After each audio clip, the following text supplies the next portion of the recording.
Hello,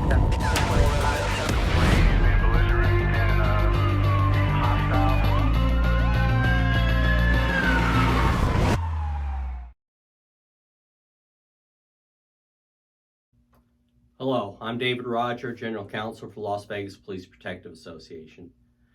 In this video, I want to talk to you about a couple of issues. And let's first talk about talking to the dead.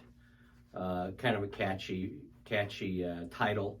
But I've heard from some PD detectives that people have been shot or injured, and nobody is talking to them before they're being transported to hospital, and sometimes those individuals die, and we lost an opportunity to ask the person, who did this to you? What happened? And I think that's important. The person who contacted me said, well, it might be a dying declaration. That is a hearsay exception, which allows the prosecution to present that evidence in court.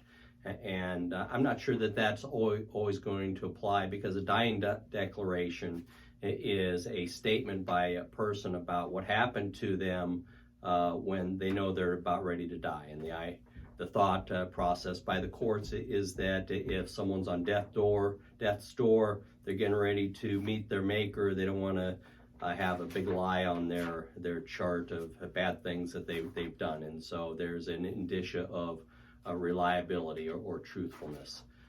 That said, I think it's always wise to ask the person. You don't have to ask them, hey, do you know you're going to die? I mean, that's kind of cruel. But you might ask them, hey, what happened? Who did this to you? And even if it's not admissible in court, you can still use that to further your investigation. You can start with a suspect in the case. And so when you roll up and an individual is still able to talk and they're being transported, ask them, what happened? Who did this to you? And that might further in the investigation. Let's turn to a statute that has caused some questions, and that's the harassment statute. And the statute is NRS 200.571. And the title harassment would suggest that it has to be someone who is constantly badgering or threatening someone over a period of time, and that's just not the case.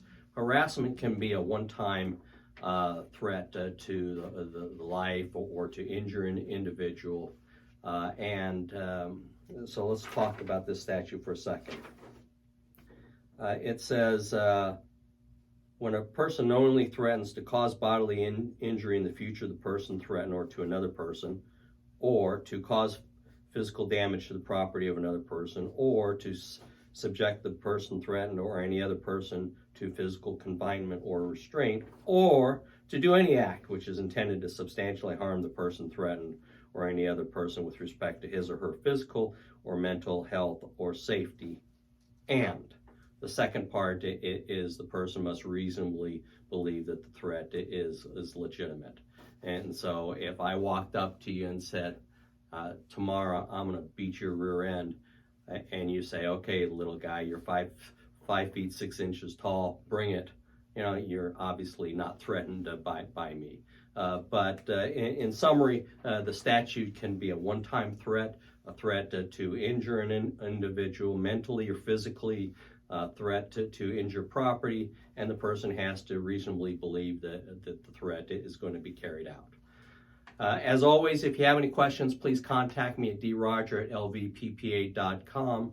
Access the mobile-friendly website, davidroger.us, and thank you for listening.